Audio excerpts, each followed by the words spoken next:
إن الحمد لله نحمده ونستعينه ونستغفره ونعوذ بالله من شرور أنفسنا ومن سيئات أعمالنا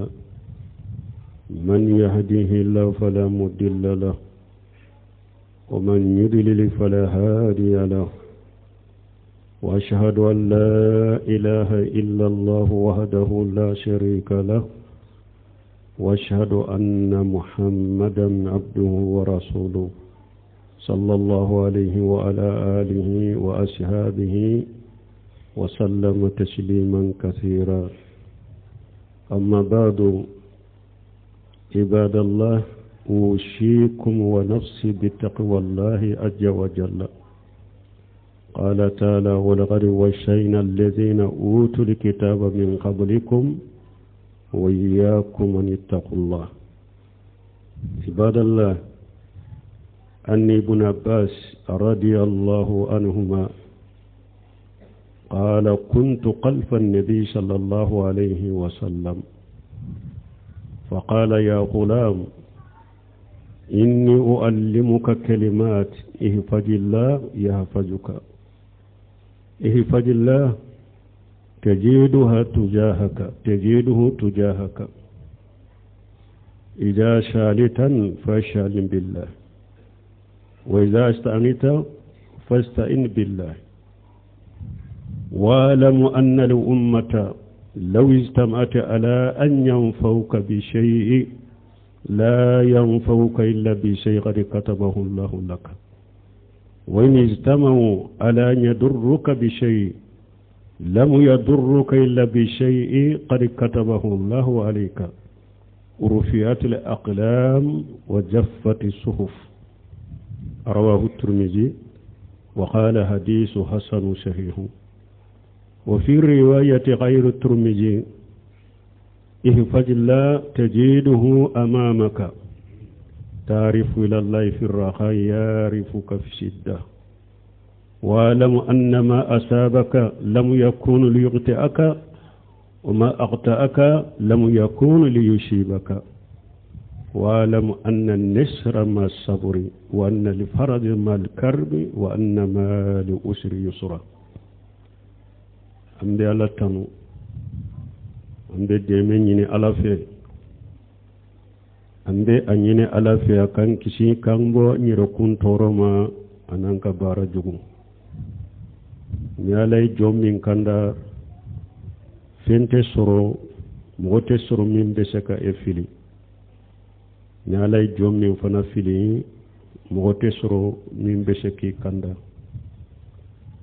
Ambe sere ya masite minni bato ala makka kani ala kelempe ute. Je nyogonte ala la ambe sere ya Muhammad wala ka jondo wala ka chidendo. Kisini nema baka anaka dungemu anaka sebemu ala ku kisi min ka chakosobe. Note minaka boye ala ka jow. Mbe wosha kanke nyereye ani au anka siralanye. ala ko aka qur'ana bayin kono akonne ala ye washake mugowiye kitabu dira mugo munu ma awunye ne ala ye washakan kuye ani aw akasira ne alanye. Balimu hadisa nana kabo Abdullah ibn Abbas bolo ako dondola ko ale tumbe ciden kofe abesika ke utama to rabake katama kofe abesika ke atumba kofe falila kono wona na hadisan na chogorela falibado ko ale tumbe ciden kofe wala ko ciden ya ko laje alela kale waju akoya kulamu yede ni yedemiseni po sinna kata akase san kononto ka dembo sinna akase kata san kononto o ba fo de makulam ciden be ni wajuli kan fo buna bashi dommi doni ke ba ko shi tumbe san kononto ube santa ko ya kulama ko kamale inni uallimuka kalimat akon nabi la dunya kumaw dɔw la o kumaw i k'i jantu la i ka baara kɛ n'u ye ihfazillah yahfazuka a ko ala kɔlɔsi ala b'i kɔlɔsi ala kɔlɔsi ye mun ye ka ala ka ɲamarikaw kɛ ala y'i fatanya ka bɔ minnu na k'u to ye ala y'i jɔ yɔrɔ min k'i da yɔrɔ min i ka da ye i kana ala ka danw i kan'u dan sago o de ye ka ala kɔlɔsi ka ala ka diina kɔlɔsi ala y'i ɲamara ni fɛn o fɛn ye k'i seko k'a la ala y'i fatanya ka bɔ fɛn o fɛn ye k'a bɛɛ to ye ala y'i da yɔrɔ min i ka da ye a ko n'i ye nin kɛ yahfazuka ala b'i kɔlɔsi ala ka kɔlɔsili fɔlɔ ka taa hadamaden ma min ka gɛlɛn n'a bɛɛ ye a b'i kɔlɔsi ka diina la fɛn o fɛn ye subuhati ni sahawati ye nin dingow ko ɲagambilenw diinaw kɔnɔ ala b'i kɔlɔsi olu ma musirikiyaw bidiyaw ala sɔsɔw ala b'i kɔlɔsi a b'i ka diina kɔlɔsi ye haja ma tuwadduna likulli awwabi hafiz man khashiya rahmana bil ghaibi wa jaa bi qalbi munib ala ko ni nye lahidu kanye mogo be ala ka daun kolosi min be sira ala nye dogola anana alama ni dusukun min yasire sage kata alama ala bi ka dina kolosi ye ewa ala be hari yere kolosi fari kolo i ka kɛnɛya ala bi kolosi ni mogo min yala ka dina kolosi ala bi kolosi ki yere kun kolosi yere kun kolosili ibrahima ka kisa lajɛ kɛ a firila tasuma kɔnɔ ala y'a kɔlɔsi tasuma in kɔnɔ ka tanga tasuma in kɔnɔ tasuma in kɛra masuma ni kisi de hajara n'a denw ismaila y'u fili kungo kɔnɔna kɔnɔ o y'a sɔrɔ hari sɛnɛ tɛ kɛ bi wadi khayri jijar ala ye hajara n'a ka den kɔlɔsi dina kɔlɔsilen tun b'u bolo ala ka denw kɔlɔsilen tun b'u bolo mɔgɔ minnu donna kulungon kɔnɔ ala y'u kɔlɔsi kamalen tawhidi tigu minnu ka kibaruya bɛ suratul kahfu kɔnɔ donna kulungon kɔnɔ ala y'u kɔlɔsi ka karama k'u ye yunusu jɛgɛ y'a kɔnɔ ala y'a kɔlɔsi ka to jɛgɛ kɔnɔ la cide tuma min a ye hijira kɛ ani abubakari donna kulungon kɔnɔ kafiru y'u ɲini ka na jɔ fu da la ala y'u kɔlɔsi ihfazillah yahfazuka ala ka diina kɔlɔsi ala b'i kɔlɔsi ni mɔgɔ min Qatada tu y'o de fɔ a ko ni mɔgɔ min ni ala kɛr'i kɔlɔsilibaga ye ani ka tangalikɛla ye ala kɛra mɔgɔ min ka tangalikɛla ye n'a bɛ tanga tangalikɛla b'i la tangalikɛla min fɛn tɛ se a la tangalikɛla b'i la tangalikɛla min tɛ sinɔgɔ a tɛ jingo tangalikɛla b'i la tangalikɛla min n'a bɛ kanda de a t'i fili ihfazillah yahfazuka walima n'an b'a fɛ an yɛrɛ ka tanga an ka diina ka kɔlɔsi an yɛrɛ ka kɔlɔsi an ka nafolo ka kɔlɔsi wa hari ka denbaya ala b'i kɔlɔsi ye ni mɔgɔ o mɔgɔ ye ala ka diina kɔlɔsi ala bɛ hari ka denbaya kɔlɔsi ye i musow i denw ala b'u bɛ kɔlɔsi ye ihfazillah yahfazuka ihfazillah tajiduhu tujahaka kuma fulana a ko ala ka diina kɔlɔsi i bɛ ala sɔrɔ i ɲɛ ni kolona filila don o don ni degura don o don i donna degun la don o don i bɛ ala sɔrɔ i ɲɛfɛ a b'i dɛmɛ wa man yattaqillaha yaj'al lahu makhrajan wa yarzuquhu min haythu la yahtasibu ala ko ni mɔgɔ mɔ siranna ni ala ɲɛ i donna degun la i donna ko kɔrɔle la ni ala bɛ bɔda k'i ye bi garjaga yɔrɔ la i yɛrɛ ta miiri ka garjaga bɛ bɔ yɔrɔ min ala ka diina kɔlɔsi ala ka danw kɔlɔsi ala ka ɲamarukanw kɛ ni kolona filina gɛlɛyaw y'u sɔrɔ dɔrɔn i bɛ ala sɔrɔ i ɲɛfɛ a b'i dɛmɛ o kɔfɛ a ko ija salitan fashalillah a ko kamalen n'i bɛ delili kɛ ala de deli kana danfɛn deli n'i ye danfɛn deli fɛn na danfɛn se tɛ min na o ye musirikiya yɛrɛ يدو فر علىك وبيلابو سلام يكونوا يري علىك بارو يموني ندام فنك بارو تي يبي على كلم تود دلي أولولا كان دام فن دلي أولولا ني دام فن دلي فنا فنا دام فن شيب منا يكا هاجو كما darura kama ni ye danfen deli ala kani i jigi shinsa ka ki sembe ala a jate sababu dorondo sababu kela ye ala de ni ye hari danfen deli a bese min koro i ka haju do kama i ka darura do kama a do ko sababu doronde do sababu kela ye ala de o kofe ako wa iza asta'ani tafasta'in billahi ako ni be deme nyini ala fe kana fen deme nyini danfen fe danfen ka barate minye kana fen deme nyini danfen fe danfen sete minna ni yo deme nyini danfen fe dro ye do fara alaka ye mushriki ya ka bi labo silamiya kono yere me ni ye deme nyini danfen na deme nyini mi danfen beshe akoro ika darura kama ika haju kama bashi tola ne amina sababu dronye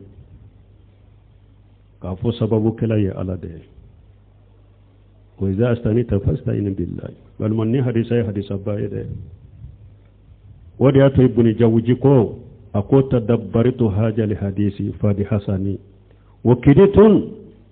utis fa wasafa min jahali bihaja li hadis wa qillati tafahhum limanahu ibn jawji akwa layen ni hadisa kala katashi a kofo ale jatigira ko tumama layen ni hadisa korotashi ka kala katashi ka mirina ko ale jatigira de ko soni ake ale ka hakili tumbe nyagambi akome dusukashibe mogoka dusukashibe ni mogo filila ka bon ni hadisa famuma ani ni mogo nu ka famu dogoyara ni hadisa mana yama nu ka famu dogoyara ni hadisa mana la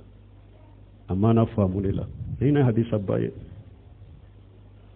ibn arjaba hanbali akoni hadisa lesiri berebele bade alaka tauhidi yorola anika ko shinshi alaka anika ko di alama akoni hadisa lesiri baye wala wada to ibn rajaba alayya kitabun mume irisala mume ne jilani hadisa kelen kama ko nurul iqtibas fi miskati washati nabi li ibn abbas aka kitabun de to fulaninya ayen nin kitabun dilani hadisa doronde kama nurul iqtibas fi miskati washati nabi li ibn abbas wa ija salita fashalillah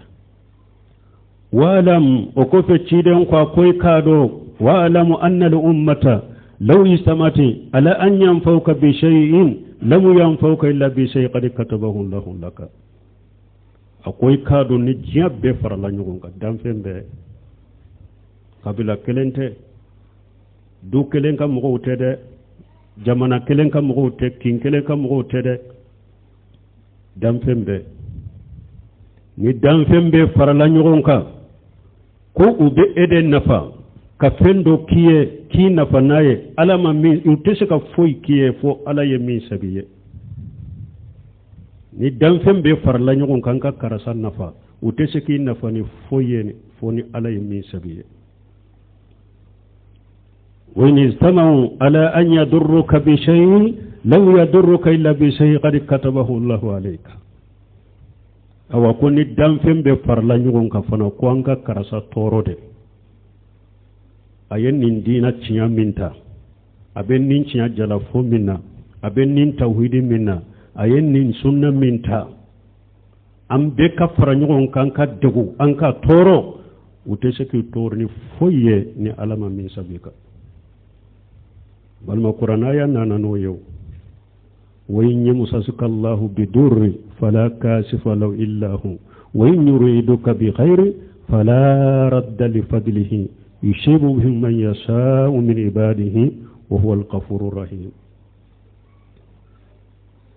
على وإن يمسسك الله بدر ako ni ala ko qur'ana kono ni ala ye tora min lasima fala kashifa lahu illa hu mo sitte se ko tora boy kan ni ala kelen pewte wa in yuriduka bi ghairi ni ala ila ni here de fanaye fala radda li fadlihi mo sitte se kala ka here yin sagi ka boyma sino jama ni sisade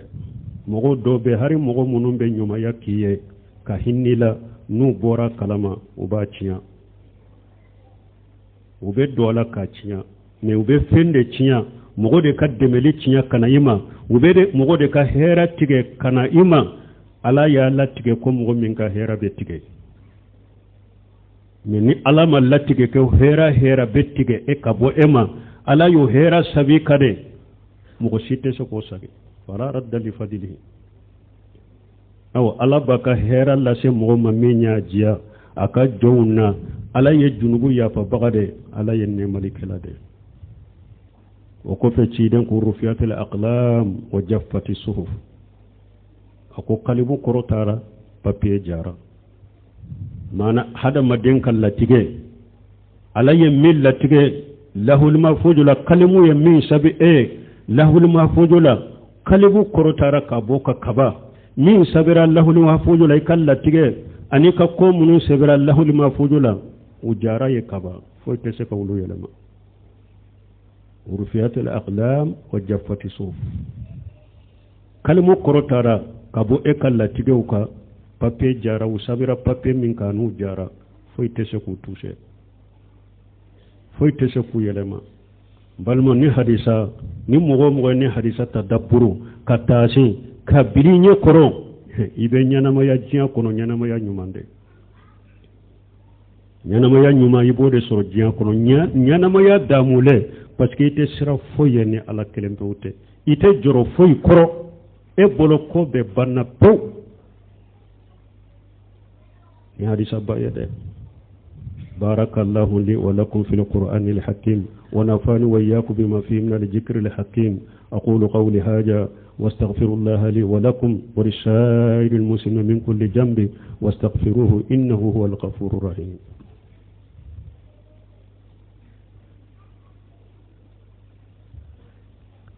الحمد لله رب العالمين والصلاة والسلام على نبينا محمد وعلى آله وأصحابه وسلم تسليما كثيرا أما بعد وفي رواية خير الترمذي احفظ الله تجده أمامك تعرف إلى الله في الرخاء يعرفك في الشدة حديثنا أننا نشكر الله ترمذي كنو على كلوشي على كدينا كلوشي إن على سرو إنه تعرف إلى الله في الرخاء يعرفك في الشدة نيبن نغيلا على دو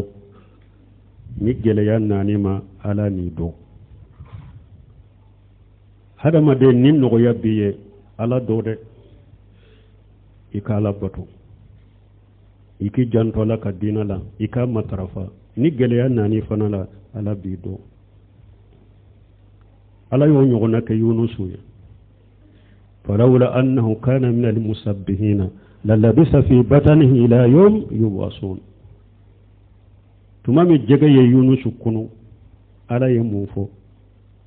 akonni yunusu tunte ne ala ka subhana lay fo bagay sani akado nim gele yayin kono sani jege in ka kunu na tunte ne ala ka subhana lay fo bagay atumbete jogo in kono fo laara fo kunu ni do atebo atumbe to jege in kono me sani jege ka kunu ayenne ala do ayenne ala subhana lay fo odi ya to ne ala fana ma to jege kono nya bo jege kono yusufu ka kibari alla jeke kajalika linisrifa anhu su'an wal fahsa innahu min ibadina al muqlasin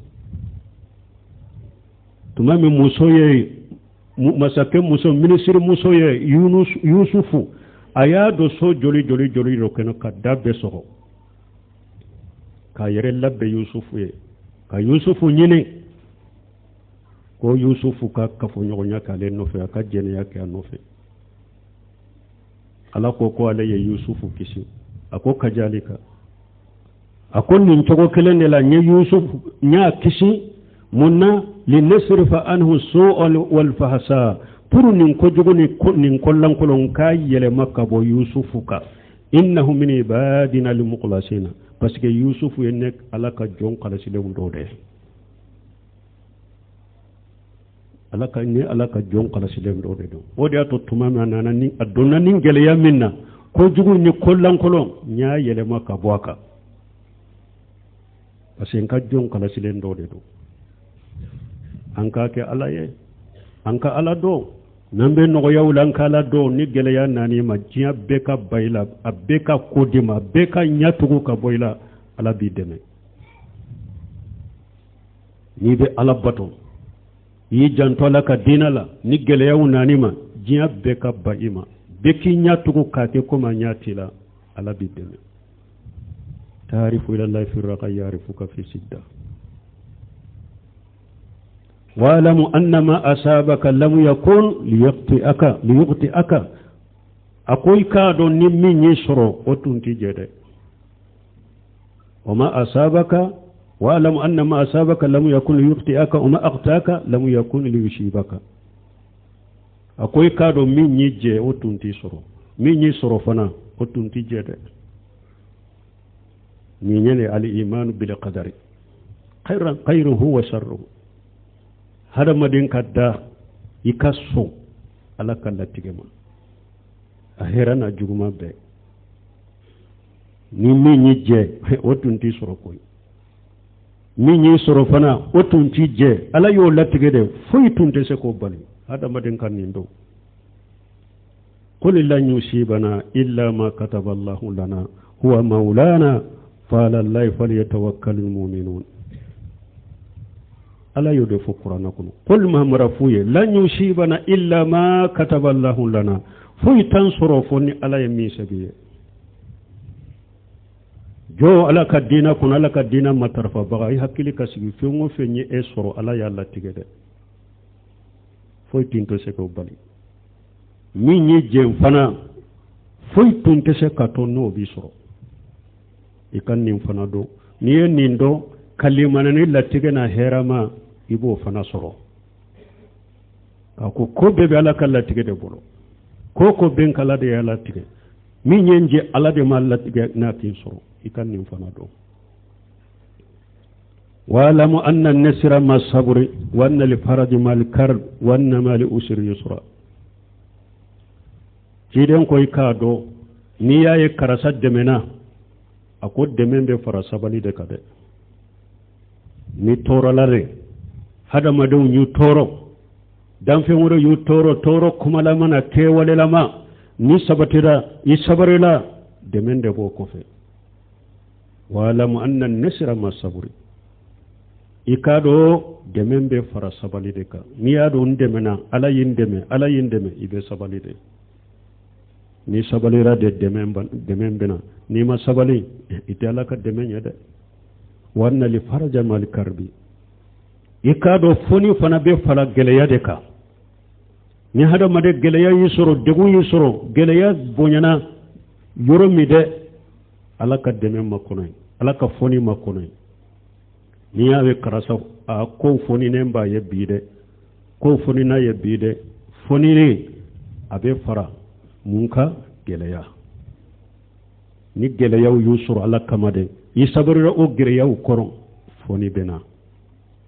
wanna mali usri yusra ikado geleya be no yawde ba ko fe hada maden to Allah halakele naw wakati do kan no de wakati do ka geleya be no ya ba ko fe woda to qur'ana kun ala ko fa inna mali usri yusra bali ci den kon ni ayama ako geleya be no ya fula de ba ko fe geleya be no ya fula de ba ko fe ni ko grentera ka chogomi de gumbonya ni ka chogomi de geleya bonani ka chogomi de kana jigitige foni de nalem fule ala ka foni nalen de fule ma kana jigitige balma ni ni hadisa bele bay ni hadisa anka bilanya koro wakati be مغمون على يوغرجه إبه عربو سبلندو ني كتاب موفو تا ونيني إبه نفا چامان سروني حديث الأمين تي كتباتاي وبه ابن رجب كتاب جامع العلوم والحكم تاتا يكني حديثا قرون لجي إبه تاسباني كبكو باد يني حديثا لا كبكو بو تاسبو دبني حديثا ينكونو ambe ala deli hadisa yin famu ala kan ngoyanye kalimana nay ala ko ngoyanye